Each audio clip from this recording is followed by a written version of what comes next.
Shah Yemen. Shah Yemen इंसाफ पसंद बादशाह था और उसे अपनी रियाया बेहद अजीज थी। वो हमेशा उसकी बहबूदी और तरक्की का ख्याल रखता था। उसकी सबसे बड़ी ख्वाहिश ये थी कि उसके मुल्क से गुर्बत दूर हो जाए और हर शख्स खुशहाल नजर आए।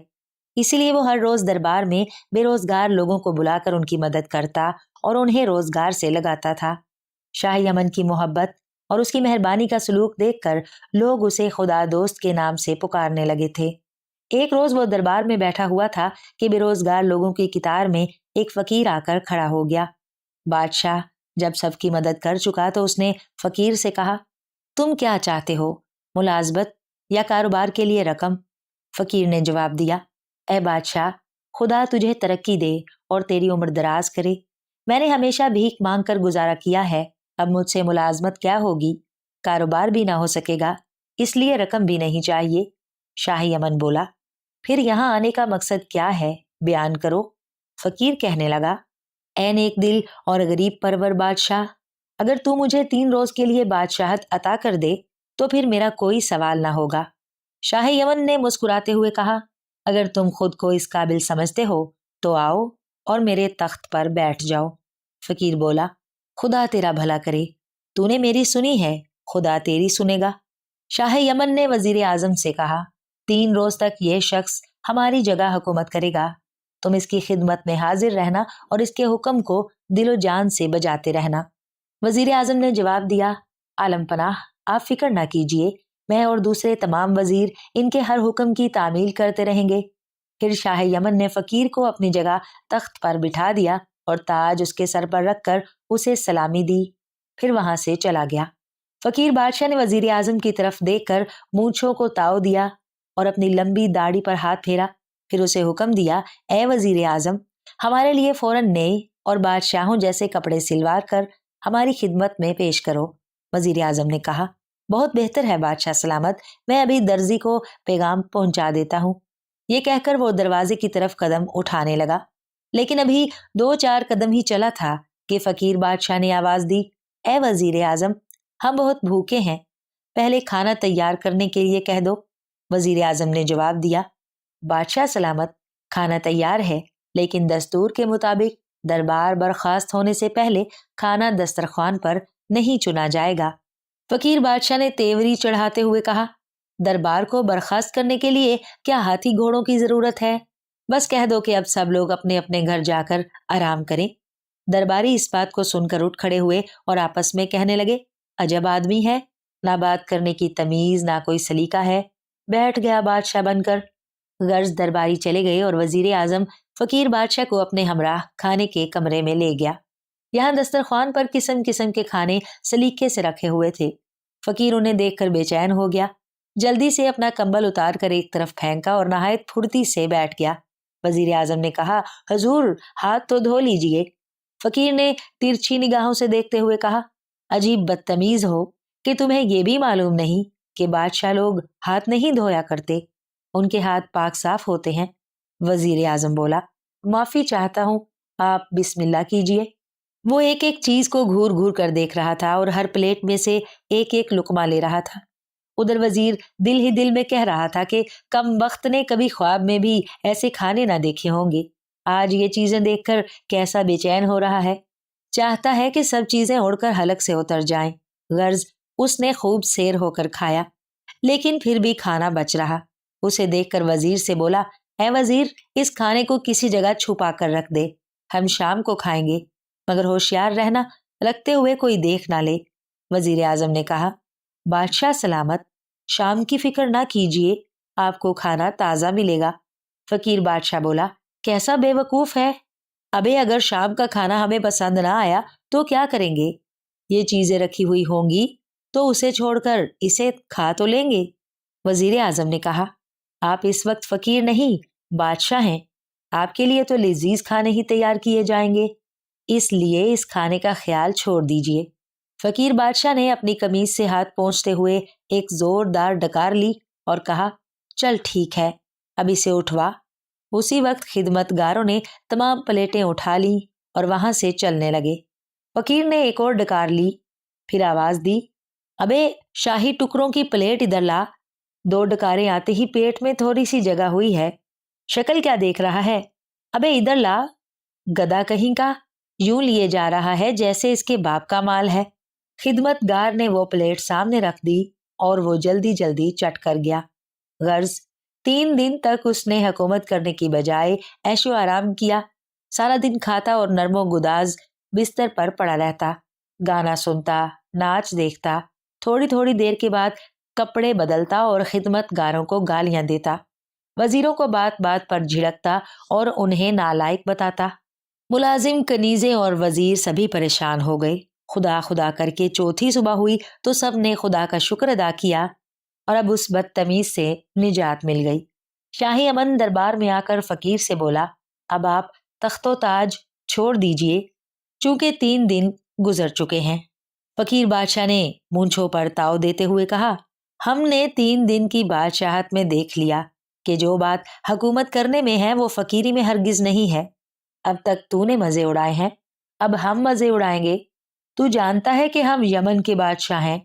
बस हम हुक्म देते हैं कि शाही लिबास उतार कर खद्दर के कपड़े पहन ले और अपने बीवी बच्चों का हाथ पकड़कर हमारे महल से निकल जा और नाग की सीध में चला जा।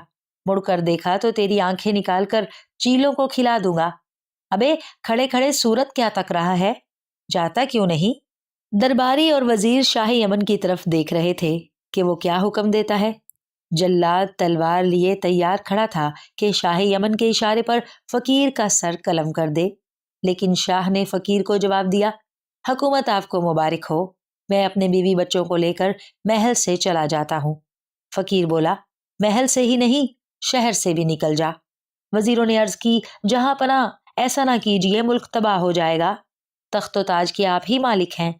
शाह यमन ने कहा, खुदा को यही मंजूर है, अब मुझे हुकूमत नहीं चाहिए। तुम सब लोग नेक नियति और ईमानदारी से अपना फर्ज अदा करते रहो, मुश्किल आसान हो जाएगी। ये कहकर वो महल में गया और बीवी बच्चों से कहा, अपने ये कपड़े उतार दो और खद्दर के कपड़े पहन लो, अब मैं बादशाह नहीं रहा, हमें कहीं और जाकर रहना होगा। बच्चे खामोश थे, बीवी हैरान थी, लेकिन उन्होंने जुबान से एक लफ्ज भी ना कहा और कपड़े बदलकर उसके साथ हो लिए। शाही यमन के 2 लड़के थे, नसीम और शमीम। नसीम 2 बरस का था और शमीम 7 बरस का। वो दोनों के हाथ पकड़े हुए और अपनी मलका आलम आरा के साथ महल से निकला और जंगल की तरफ चल दिया। बच्चे चलते चलते थक जाते तो उन्हें कांधों पर बिठा लेता। आलम आरा हाँफ जाती तो किसी दरख्त के नीचे दम लेने के लिए बैठ जाती। इसी तरह वो चलते रहे और एक हफ्ते के बाद एक छोटे शहर में पहुंच गए।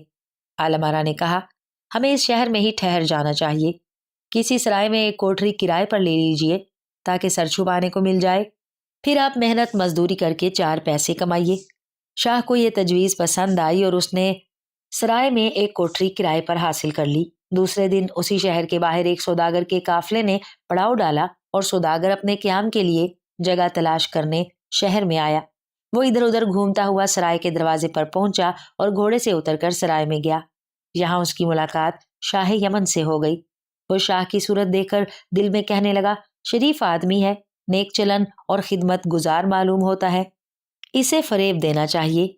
फिर उसने शाह से कहा, हजूर, मैं एक सौदागर हूँ और मेरा काफिला शहर से बाहर ठहरा हुआ है। मेरी बीवी के यहाँ बच्चा होने वाला है, लेकिन हमारे काफिले में दूसरी कोई औरत नहीं है। अगर आप अपनी बीवी को मेरे साथ भेज दें तो मेरी बीवी की जान बच जाएगी। शाह यमन को उसके हाल पर तरस आ गया और उसने अपनी बीवी आलम आरा को उसके हमराह कर दिया। सौदागर आलम आरा को साथ लेकर थोड़ी दूर तक पैदल गया, फिर कहने लगा, काफिला दूर है, आप पैदल चलते चलते थक जाएंगी, इसलिए मेरे साथ घोड़े पर बैठ जाइए। इस तरह हम जल्दी भी पहुंच जाएंगे और थकन भी ना होगी। आलम आरा उसके साथ घोड़े पर बैठ गई। फिर उसने घोड़े को एड़ लगाई और वो हवा से बातें करने लगा। थोड़ी ही देर के बाद वो काफिले के पास पहुंच गया। उसने घोड़े को लगाम खींचकर उसकी रफ्तार कम की और काफिला वालों को हुक्म दिया कि मैं जा रहा हूं, तुम भी फौरन मेरे पीछे रवाना हो जाओ। फिर वो घोड़े को सरपट दौड़ाता हुआ एक तरफ चल दिया। आलम आरा शोर मचाने लगी कि तू मुझे कहाँ लिए जा रहा है, घोड़े को रोक, मैं तेरे साथ नहीं जाऊंगी। लेकिन उसने एक ना सुनी और घोड़े को दौड़ाता हुआ दूर निकल गया। इधर शाह यमन से भटियारी ने आकर कहा, हजूर, ताज्जुब की बात है कि शरीफ आदमी होते हुए आपने अपनी बीवी को एक गैर मर्द के साथ कर दिया। और वो उसे घोड़े पर बिठा कर ले गया। शाह ने कहा, वो तो उसे पैदल लेकर गया है। अगर वो मुझसे कहता कि मैं घोड़े पर बिठा कर ले जाऊंगा तो मैं हरगिज इजाजत ना देता। भटियारी कहने लगी, इस शहर में बहुत से बदमाश लोग सौदागरों के भेष में भी आते हैं और यहाँ ठहरे हुए मुसाफिरों को धोखा देकर भाग जाते हैं। इसलिए आपने बहुत बुरा किया जो बीवी को साथ कर दिया। शाह ये बात सुनकर बहुत घबराया और फौरन ही दोनों लड़कों को साथ लेकर उस रास्ते पर चल दिया जिस पर सौदागर गया था। चलते चलते वो उस जगह पहुंच गया जहां काफला ठहरा हुआ था। यहाँ उसने देखा कि जमीन पर निशान मौजूद हैं, लेकिन काफला नहीं है। फिर उसने एक राहगीर से दरियाफ्त किया, भाई तुमने किसी काफले को जाते हुए तो नहीं देखा? उसने जवाब दिया, हाँ भाई, मैंने देखा था। वो बड़ी तेजी से चला जा रहा था और अब तो बहुत दूर निकल गया होगा। शाह के पांव तले से जमीन निकल गई और वो तेज तेज कदम उठाता हुआ निशानों पर चल दिया। उस वक्त उसका दिल बुरी तरह धड़क रहा था और वो सोच रहा था कि बुरा किया जो उस बदमाश पर तरस खाया। भटियारी के कहने के मुताबिक ये सौदागर नहीं, कोई बदमाश था। अगर मैं उस तक ना पहुंच सका तो ना जाने बेईमान मेरी बीवी के साथ क्या सलूक करे। चलते चलते वो रास्ते से भटक गया और दरिया के किनारे पहुंच गया। अब वो सोचने लगा कि दरिया को किस तरह अबूर करना चाहिए। आखिर उसने नसीम को किनारे पर छोड़ा और शमीम को कांधे पर बिठाकर दरिया में उतर गया। नसीम चिल्लाया, अब्बा जान, मुझे तो साथ ले लीजिए। उसने कहा, बेटा तुम यही ठहरो, मैं इसे किनारे पर छोड़ कर आता हूँ, फिर तुम्हें भी इसी तरह कांधे पर बिठाकर ले जाऊंगा। शाह जब बीच दरिया में पहुंचा तो उसे नसीम के चीखने की आवाज सुनाई दी। वो घबरा गया और उसने पलट कर देखा तो एक भेड़िया उसे अपनी पीठ पर डाल कर लिए जा रहा था। शमीम ने बाप की गर्दन में बाहें डाल रखी थी। बड़े भाई को इस तरह बिछड़ते देखकर वो रोने लगा। बाप की आंखों तले अंधेरा आ गया और सारा बदन कांपने लगा। इधर शमीम के हाथ छूट गए और वो दरिया में गिर पड़ा। शाह को बड़े बेटे का तो गम था ही, अब छोटा बेटा भी साथ छोड़ गया। दरिया में बहुत हाथ पांव मारे, लेकिन उसका कहीं पता न चला। आखिर वो अपनी बदनसीबी पर आंसू बहाता हुआ किनारे पर चला गया और रो रो कर खुदा से कहने लगा, या इलाही, मुझे किस गुनाह की ये सजा मिल रही है? मैंने तो हमेशा तेरे बंदों की खिदमत की है, कभी किसी के दिल को ठेस नहीं पहुंचाई, फिर ये मुसीबतें किस लिए? रोते रोते उसकी आंखें सुर्ख हो गईं। आखिर वो उठा और आंसू बहाता हुआ चल दिया। वो चलता रहा, लेकिन चला नहीं जाता था। बेटों की जुदाई के गम ने जैसे उसकी सारी ताकत छीन ली थी। टांगे लड़खड़ा रही थीं, दिल बैठा जा रहा था और सर चकरा रहा था। फकीर बादशाह के हाथों सभी परेशान थे। उसे खाने पीने और ऐश करने के सिवा कोई काम न था। हुकूमत का सारा काम वजीर संभाल रहे थे। फकीर अगरचे उनके साथ अदना गुलामों और नौकरों की तरह पेश आता था और उन्हें ये बात नागवार भी गुजरती थी, लेकिन इस ख्याल से वो खामोश थे कि मुलाजमत से लगे हुए हैं। अगर अलहदा कर दिए गए तो फिर क्या करेंगे? फकीर अपनी फितरत से मजबूर था। उसने हमेशा भीख मांग कर गुजारा किया था और दूसरों का जूठा खाया था। अब महल में लजीज और नफीस खाने मिलने लगे तो मिजाज आसमान पर पहुंच गए और वो हर शख्स को जलील और हकीर समझने लगा। शाह यमन गरीब और बेरोजगार लोगों की मदद करता था, लेकिन फकीर बादशाह ने कभी किसी की मदद नहीं की। अगर कोई जरूरतमंद दरबार में आ भी गया और उससे सवाल किया तो उसे बुरा भला कहकर भगा दिया। सारी रियाया दिन रात शाह यमन के हक में दुआ करती थी कि वो तंदुरुस्त रहे और जल्द वापस आकर अपनी हुकूमत संभाल ले। दूसरे मुल्कों के बादशाहों को यकीन था कि शाह यमन एक फकीर को हुकूमत सौंप कर हमेशा के लिए नहीं बैठ सकता। वो जल्दी वापस आकर इसे तख्त से उतार देगा। इसी यकीन के सबब उनमें से किसी ने यमन पर चढ़ाई करने का इरादा नहीं किया, वरना जाहिल और बेवकूफ फकीर बादशाह पर फतह हासिल करना उनके लिए मुश्किल ना था। फिर ऐसी सूरत में जबकि वजीर दरबारी और शाही मुलाजमों के साथ साथ रियाया भी उसके खिलाफ हो, लेकिन फकीर बादशाह इन सब बातों से बेखबर ऐशो आराम में मसरूफ था। शाही यमन चलते चलते एक शहर पनाह पर पहुंचा। यहाँ हजारों आदमी खड़े हुए थे। शाह यमन ने उनमें से एक शख्स से दरियाफ्त किया कि आप सब लोग यहाँ क्यों जमा हैं?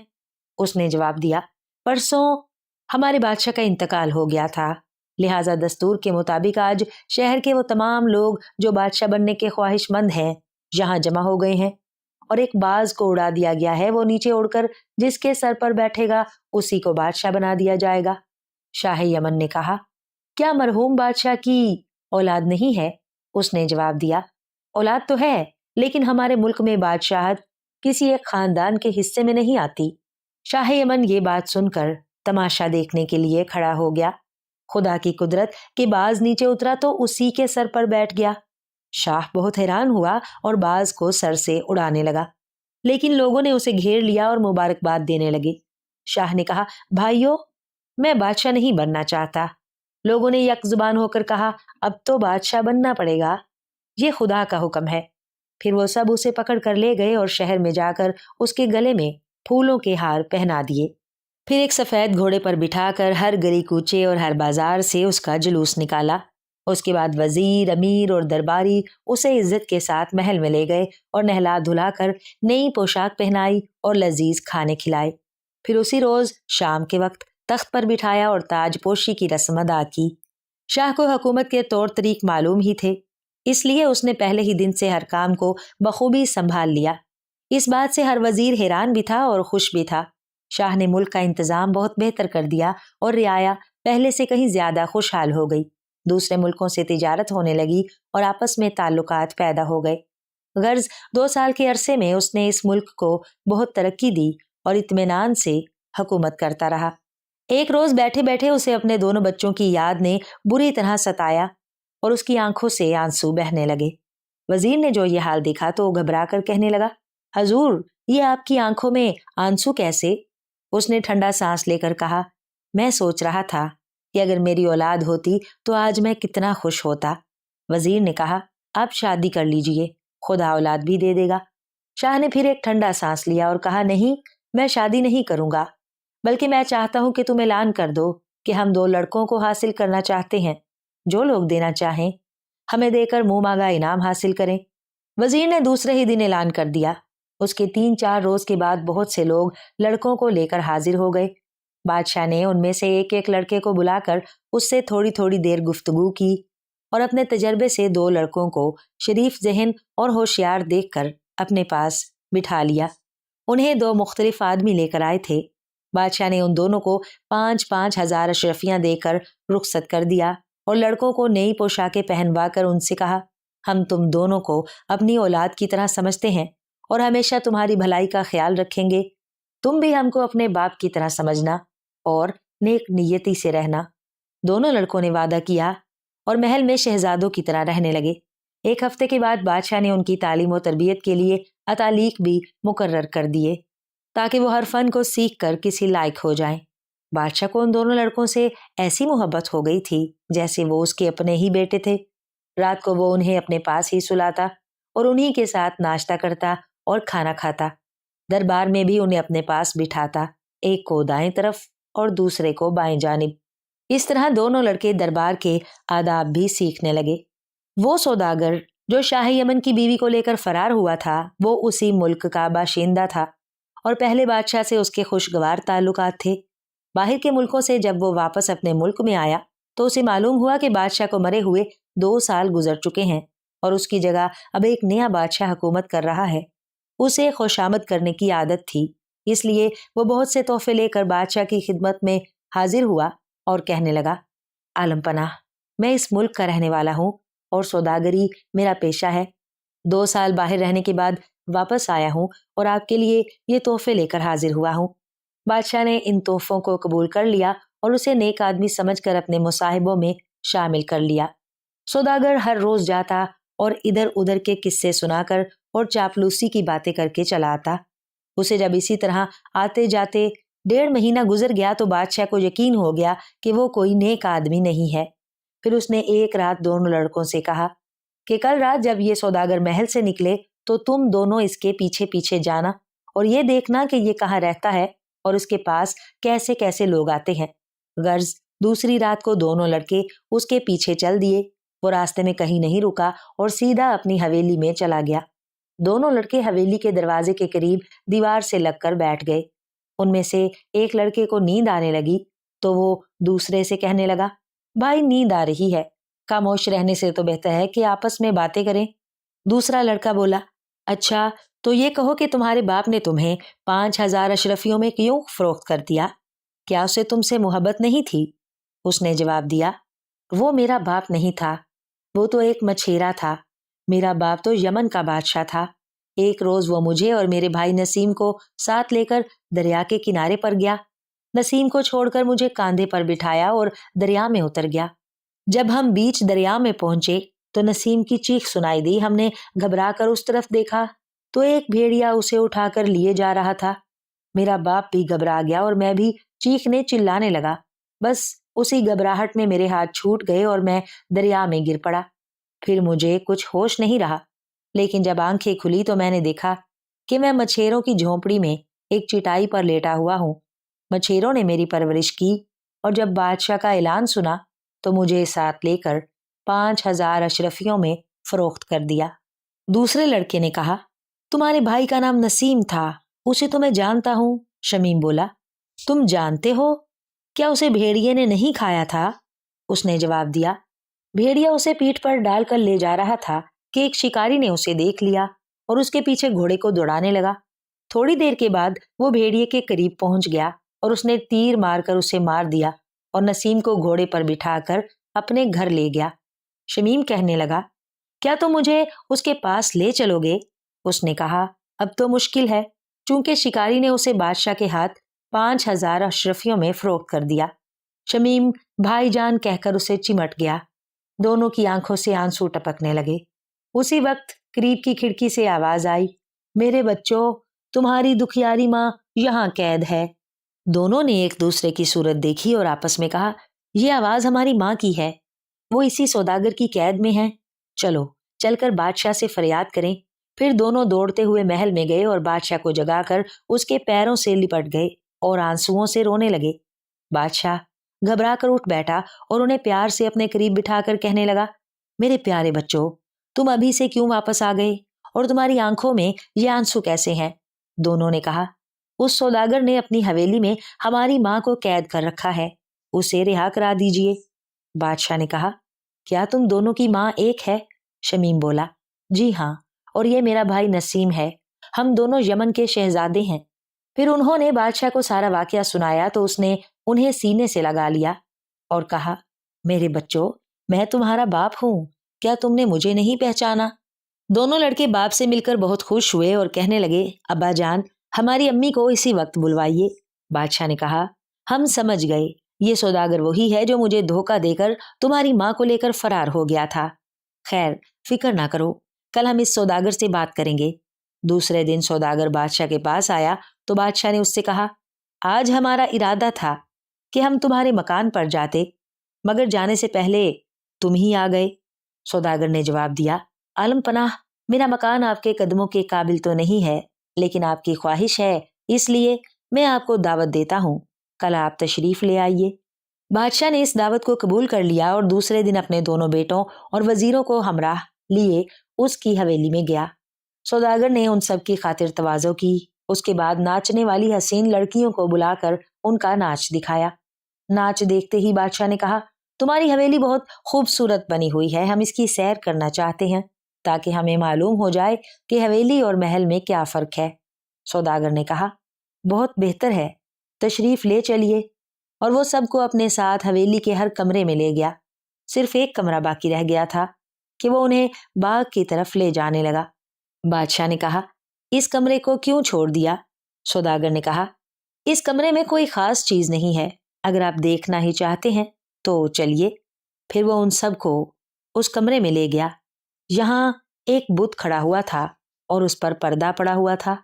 बादशाह ने कहा, इस पर्दे को उठाओ। सौदागर ने पर्दा उठा दिया तो बादशाह ने गौर से उसे देखा। वो पहचान गया कि ये उसकी मलका का बुत है। उसने सौदागर से कहा, हमें ये बुत बहुत पसंद आया है, इसलिए इसे हमारे महल में पहुंचा दो। सौदागर ये बात सुनकर घबरा गया और कहने लगा, आलम पनाह, आप इस बुत का क्या करेंगे? इसे अगर आप मुझे बख्श दें तो मेरे हाल पर करम होगा। बादशाह ने कहा, हरगिज नहीं, ये बुत इसी वक्त हमारे साथ जाएगा। सौदागर बोला, आलम पनाह, मुझ पर यह जुल्म ना कीजिए। बादशाह ने वजीरों से कहा, इसे नहायत हिफाजत के साथ उठवा कर ले चलो, राह में इसे नुकसान नहीं पहुंचना चाहिए। वजीरों ने उसी वक्त मुलाजमों को बुलवाकर बुत को उठवा लिया और उस पर पर्दा डालकर महल की तरफ ले चले और सौदागर ہاتھ ملتا رہ گیا۔ محل میں ملکہ کے بت کو ایک بڑے کمرے میں کھڑا کر دیا گیا۔ پھر بادشاہ نے وزیروں کو حکم دیا کہ اب سوداگر کو گرفتار کرنے کے لیے فوراً سپاہیوں کو روانہ کر دو۔ وزیر حیران تھے کہ سوداگر نے تو ہزاروں روپے خرچ کر کے دعوت کی اور ایک قیمتی بت اپنی مرضی کے خلاف دیا، پھر بادشاہ اسے کیوں گرفتار کرانا چاہتا ہے؟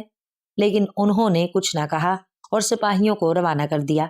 بادشاہ نے وزیروں کے جانے کے بعد بت کو اور بھی غور سے دیکھا۔ اس کی صورت اور قد سب کچھ ملکہ جیسا ہی تھا۔ پھر اس نے نسیم اور شمیم سے دریافت کیا، تم نے رات کو یہ بت دیکھا تھا یا اپنی ماں کو دیکھا تھا؟ انہوں نے جواب دیا، ہم نے اپنی امی جان کی آواز سنی تھی، وہ کہہ رہی تھی، پیارے بچوں، تمہاری دکھیاری ماں یہاں قید ہے۔ بادشاہ نے کہا، یہ سوداگر بہت مکار اور بدماش ہے۔ اسی وقت سپاہی سوداگر کو گرفتار کر کے لے آئے اور وہ بادشاہ کے قدموں میں گر پڑا۔ عالم پناہ، اس ناچیز سے کیا خطا ہوئی ہے؟ بادشاہ نے کہا، یہ جس عورت کا بت ہے اسے ہمارے سامنے پیش کرو۔ سوداگر بولا، عالم پناہ، مجھے علم نہیں کہ یہ کس کا بت ہے، مجھے تو یہ ایک سنگ تراش دے گیا تھا۔ بادشاہ نے وزیر اعظم سے کہا، اس مکار شخص کو قید خانے میں ڈال دو اور کل صبح سورج نکلتے ہی قتل کرا دو۔ اس حکم کو سن کر سوداگر رونے لگا، رحم، عالم پناہ رحم۔ بادشاہ نے کہا، تم رحم کے قابل نہیں ہو، تمہیں قتل کرنا ہی بہتر ہے۔ پھر اس نے سپاہیوں کو اشارہ کیا کہ اسے یہاں سے لے جاؤ۔ سپاہی اسے کھینچ کر لے گئے اور جا کر قید خانے میں بند کر دیا۔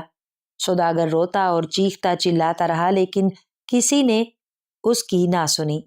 صبح سورج نکلنے سے پہلے سپاہی اسے قید خانے سے نکال کر قتل کے میدان میں لے گئے۔ یہاں میدان کے بیچ میں ایک چبوترا سا بنا ہوا تھا اور اس پر 2 پتھر ایک بالشت کے فاصلے سے رکھے ہوئے تھے۔ جلاد نے اس کا سر اس طرح جھکا دیا کہ اس کی گردن دونوں پتھروں کے درمیان میں تھی۔ پھر وہ تلوار اٹھا کر حکم کا انتظار کرنے لگے۔ سوداگر کا جسم کانپ رہا تھا اور اس کی آنکھوں سے آنسو بہ رہے تھے۔ وزیر نے جب ایک کے بعد 2 کہا تو سوداگر چلایا، مجھے قتل نہ کرو، میں بتاتا ہوں کہ یہ کس عورت کا بت ہے۔ بادشاہ نے اشارہ کیا کہ اسے کھول کر ہمارے سامنے لاؤ۔ جلاد نے فوراً ہی رسیاں کھول دیں اور اسے پکڑ کر بادشاہ کے سامنے لے آیا۔ بادشاہ نے کہا، اب کہو کیا کہنا چاہتے ہو؟ سوداگر کہنے لگا، عالم پناہ، میں بہت گناہ گار شخص ہوں۔ میں سوداگری کے علاوہ لڑکیوں اور عورتوں کو پکڑنے اور انہیں لے جا کر غلاموں کے بازار میں فروخت کرنے کا کام بھی کرتا ہوں۔ میں اب تک سینکڑوں عورتوں کو فروخت کر چکا ہوں، لیکن ان میں سے ایک بھی ایسی خوبصورت عورت نہیں تھی جسے میں اپنی بیوی بناتا۔ 2.25 سال کا عرصہ ہوا کہ میں اپنے قافلے کے ساتھ یمن جا رہا تھا۔ راستے میں ہم نے ایک جگہ پڑاؤ ڈالا اور میں اپنے ٹھہرنے کے لیے جگہ کی تلاش میں شہر گیا۔ وہاں سرائے میں ایک سادہ لوح آدمی کو دیکھ کر اسے بے وقوف بنایا اور اس کی بیوی کو لے کر بھاگ آیا۔ یہ بہت خوبصورت تھی، اس لیے میرے دل میں اسے بیوی بنانے کی خواہش پیدا ہوئی، مگر یہ عورت کسی صورت میں بھی راضی نہ ہوئی۔ آخر جب میں سفر پر جانے لگا تو اسے اپنی حویلی میں قید کر گیا۔ واپسی پر پھر میں نے اپنی خواہش ظاہر کی لیکن اس نے انکار کر دیا۔ اب میرا ارادہ تھا کہ اسے لے جا کر غلاموں کے بازار میں فروخت کر دوں گا کہ آپ نے میری حویلی دیکھنے کی خواہش ظاہر کی، جس سے سن کر مجھے خوف ہوا کہ کہیں یہ عورت اپنا حال آپ سے بیان نہ کر دے۔ اس لیے میں نے زرتاش جادوگر کو 1000 اشرفیاں دے کر اسے بت بنوا دیا۔ بادشاہ نے حکم دیا کہ زرتاش جادوگر کو فوراً بلایا جائے۔ حکم کی دیر تھی کہ سپاہی زرتاش کو بلا کر لے آئے۔ بادشاہ نے اس سے کہا، تم نے اس سوداگر کے کہنے سے ایک عورت کو بت میں تبدیل کیا تھا، اب ہمارے ساتھ چل کر اسے دوبارہ اصلی روپ میں لے آؤ۔ زرتاش نے کہا، یہ غلام اس خدمت کے لیے حاضر ہے۔ پھر بادشاہ، وزیر، سوداگر اور سپاہی روانہ ہوئے اور محل میں داخل ہوئے۔ زرتاش نے بت کے گلے میں پڑے ہوئے دھاگے کو کاٹ کر آگ میں جلایا اور کوئی منتر پڑھ کر 3 بار بت پر پھونکا۔ وہ اسی وقت اپنی اصل شکل میں آ گئی۔ بادشاہ کو دیکھ کر وہ مسکرانے لگی۔ بادشاہ بھی مسکرا دیا اور شمیم اور نسیم دوڑ کر اس سے لپٹ گئے۔ بادشاہ نے حکم دیا، سوداگر اور زرتاش جادوگر کو ہمیشہ کے لیے ہمارے ملک سے نکال دو۔ ایسے خطرناک لوگوں کا یہاں رہنا مناسب نہیں۔ غرض دونوں کو ملک سے نکال دیا گیا اور بادشاہ اپنی بچھڑی ہوئی ملکہ اور بچوں کے ساتھ خوش و خرم رہنے لگا۔ کچھ دنوں کے بعد دونوں شہزادے باپ سے اجازت لے کر یمن کی سیر کے لیے گئے۔ वहां दोनों वजीरों के घरों पर जाकर उनसे भी मिले और बादशाह का हाल बयान किया, जिसे सुनकर वो सब बहुत खुश हुए और उन्होंने शहजादों को मेहमान ठहरा लिया और आपस में सलाह मशवरा करके फकीर बादशाह को खाने में जहर देकर मार दिया। शहजादों को फकीर की मौत से दिली खुशी हासिल हुई और उन्होंने वजीर आजम से कहा, अब यहाँ का बादशाह कौन होगा? उसने जवाब दिया, आज हम तुम्हारे साथ चल रहे हैं और तुम्हारे वालिद साहब ही को यहाँ का बादशाह बनाएंगे, चूंकि ये मुल्क उन्हीं का है। फिर वो जाकर बादशाह को साथ लाए और गई हुई हुकूमत उसे वापस मिल गई और वो दोनों मुल्कों पर हुकूमत करने लगा। दोनों हुकूमतों का काम संभालने के बाद जब तबीयत को सुकून हासिल हुआ तो एक रोज मलका ने बादशाह से कहा, आपको याद होगा कि एक रोज मैंने कहा था कि 3 तारीख का चांद देखने से गर्दिश आ जाती है, और आपने हंसकर जवाब दिया था कि ये सब कहने की बातें हैं। बादशाह बोला, हाँ मुझे याद है, और फिर मैंने जानबूझकर 3 तारीख का चांद देखा था। मलका कहने लगी, इसके बाद ही आपके बुरे दिन आए और आपके साथ हम सब भी मुसीबत में गिरफ्तार हो गए। शाह यमन बोला, बिल्कुल ठीक है, इंसान को 3 तारीख का चांद हरगिज नहीं देखना चाहिए। मगर मलका, ये तो कहो, तुम्हें ये बात कैसे मालूम हुई थी? मलका ने कहा, जब मेरी उम्र 10-12 साल की थी तो मेरी नानी ने मुझे एक कहानी सुनाई थी और कहा था कि ये सच्ची कहानी है, इस पर अमल करना। बादशाह बोला, मैं भी इस कहानी को सुनना चाहता हूँ, अगर याद हो तो जरा सुनाओ तो सही। मलका कहने लगी, सुनिए, एक बादशाह था, उसका एक अकलौता बेटा था और उस बादशाह का एक वजीर भी था। उस वजीर ने 3 तारीख का चांद देखा। उसने अपनी बीवी से जाकर कहा कि बीवी, आज मेरी निगाह तले 3 तारीख का चांद पड़ गया है। उसकी बीवी ने कहा, मियाँ तुम 3 तारीख की कहानी सुन लो। वजीर ने जवाब दिया कि ये सब औरतों के मसले हैं, मैं इनको नहीं मानता। जैसे उठ के वो आया बादशाह के दरबार में।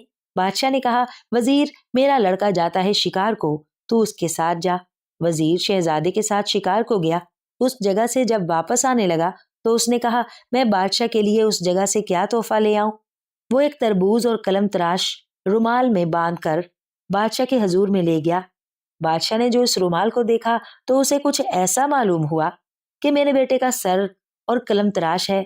बादशाह गजबनाक हुए और जल्लादों को हुक्म दिया कि इसी वक्त वजीर को सूली दो। जल्लाद वजीर को ले गए। वजीर जो उस जगह गया तो सामने बह रहा था दरिया। उसने जल्लादों को कहा, जरा मुझे इजाजत दो तो मैं इस दरिया पर नहा आऊं। जल्लादों ने उसे झिड़क दिया। फिर वजीर ने कहा, मुझे जाने दो। उनमें एक बूढ़ा सा जल्लाद था। उसने रहम खाया और कहा, भाई जाने दो, ये भी अरमान इसका निकल जाए। वजीर जो दरिया पर नहाने को गया तो क्या देखता है कि एक 40 टूंटियों की बंदनी रखी है और उसके पास 100 बरस की बुढ़िया बैठी है और चांद उसमें टूंटी के रास्ते घुसता है तो मुंह के रास्ते निकलता है और मुंह के रास्ते घुसता है तो टूंटी के रास्ते निकलता है। वजीर इस अजायब बात को देखकर उस बुढ़िया से कहने लगा कि ऐ बुढ़िया, तू मेरी दीनों दुनिया की माँ और मैं तेरा दीनों दुनिया का बेटा, तू बता ये चांद इसमें घबराया हुआ क्यों फिर रहा है? बुढ़िया ने जवाब दिया कि ऐ बेटा, किसी कमबख्त ने 3 का चांद देखा है। इस चांद पर तो ये कशाला है, खुदा जाने उस देखने वाले पर क्या कशाफा होगा। वजीर ने जवाब दिया कि ऐ अम्मा, मैंने ही देखा है 3 तारीख का चांद। उसने कहा, अगर तूने देखा है तो 3 तारीख के चांद की कहानी सुन ले, खुदा चाहे तो तेरा कशाला जाता रहेगा। तब बुढ़िया ने कहानी यूं शुरू की। किसी शहर का था एक राजा। वो गया शिकार पर। राजा क्या देखता है कि एक जंगल में बहुत खूबसूरत नागन है और एक सड़ा बुस्सा सा गैंडवा है, उसके साथ वो खेल रही है। राजा को आया गुस्सा। उसने जो खींच के मारी तलवार तो वो गैंडवा तो मर गया और सांपनी की दुम कट गई। वो जो नागन थी वो अपने घर में जाकर मुंह फुलाकर पड़ गई। राजा जो अपने घर आया वो गुस्से में था और अनसन पट्टी लेकर पड़ गया। इतने में आया नाग।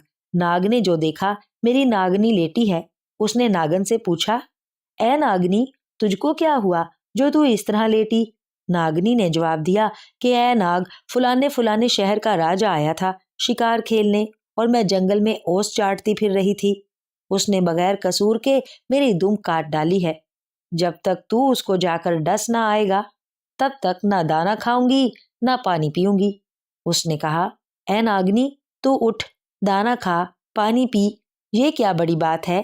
देख मैं अभी जाकर राजा को डस आता हूँ। सांप गया राजा के यहाँ और एक नन्हा सा संपोलिया बन के राजा की जूती में हो बैठा। इतने में रानी आई और रानी ने आन के पूछा कि ऐ राजा, तू क्यों लेटा है? उसने कहा, रानी तू मेरे पास से हट जा, औरतों की जात बेवफा होती है। रानी ने फिर पूछा कि ऐ राजा, मैंने तुझसे क्या बेवफाई की जो तू मुझसे ऐसा गुस्से हो गया? जब बार बार रानी ने पूछा तो राजा ने जवाब दिया कि ऐ रानी, मैं गया था शिकार के वास्ते। उस जंगल में एक बहुत खूबसूरत नागनी थी और वो एक सड़े बुस्से गेंडवे से खेल रही थी।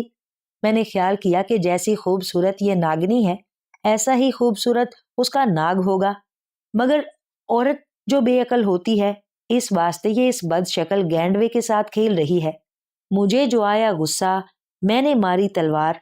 गेंडवा तो जान से मर गया और उसकी दुम कट गई, मगर मुझे ये अफसोस रहा कि वो जान से ना मरी। इसलिए मैं जानता हूं कि औरतों की जात बेवफा होती है। रानी ने कहा कि ऐ राजा, तेरी अकल किधर है? तू आदमियों और जानवरों को एक बताता है। तो उठ, दाना खा, पानी पी। इतने में वो संपोलिया जो था वो उसकी जूती से निकल आया और राजा से कहने लगा कि ऐ राजा, वो नागिनी मेरी थी। खूब किया जो तूने उसकी दुम काट ली। अगर तू इसको जान से मार डालता तो खूब था, और अभी जाकर मैं उसको अपने घर से बाहर निकाल देता हूँ। मगर तू मुझसे मांग क्या मांगता है? उसने कहा कि मुझे तो खुदा ने राज भी दे रखा है, पाठ भी दे रखा है, मैं तुझसे क्या मांगू? मगर जानवरों की बोलियां मुझे सिखला दे। नाग ने उसको सारे जानवरों की बोलियां सिखला दी। नाग अपने घर चला गया। राजा और रानी दोनों बैठे हुए बातें कर रहे थे कि इतने में एक छिपकला और छिपकली दीवार पर आन बैठे। छिपकली ने छिपकले से कहा, क्या छिपकले, रानी की जो अगर की शीशी रखी है, अगर उसमें तू अपनी दुम डुबाकर मुझे लाकर सुंघाए तब तो मैं जीऊंगी, नहीं तो अभी मर जाऊंगी। छिपकले ने जवाब दिया कि ऐ छिपकली, तू पागल है? राजा और रानी बैठे दोनों बातें कर रहे हैं। अभी जो मैं जाकर दुम डुबाऊंगा तो राजा मुझे मार देगा, मैं मर जाऊंगा। तेरा क्या जाएगा? मैं अपनी जान से जाऊंगा। राजा ने उन दोनों की ये बातें सुनी और वो बहुत खुश हुआ कि मैंने उनकी बातें सीख ली। इधर तो बुढ़िया ने कहानी तमाम की, उधर बादशाह के यहाँ के नकीब भागे चले आते हैं कि वाए बरजान के वजीर को सूली ना देना, वरना मैं जनो बच्चा को लहू में पिलवा दूंगा। वजीर को लोग वापस बादशाह के हजूर में ले गए। बादशाह ने कहा, ए वजीर, तू तो मेरे लिए तोहफा लाया था, मैं समझा तू मेरे लड़के का सर और कलम तराश लाया है।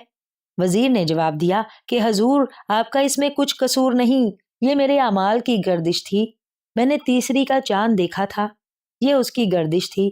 शाह यमन मलका की जुबानी ये कहानी सुनकर कहने लगा, ठोकरे खाने के बाद मुझे यकीन हो गया है कि तीसरी का चांद नहीं देखना चाहिए।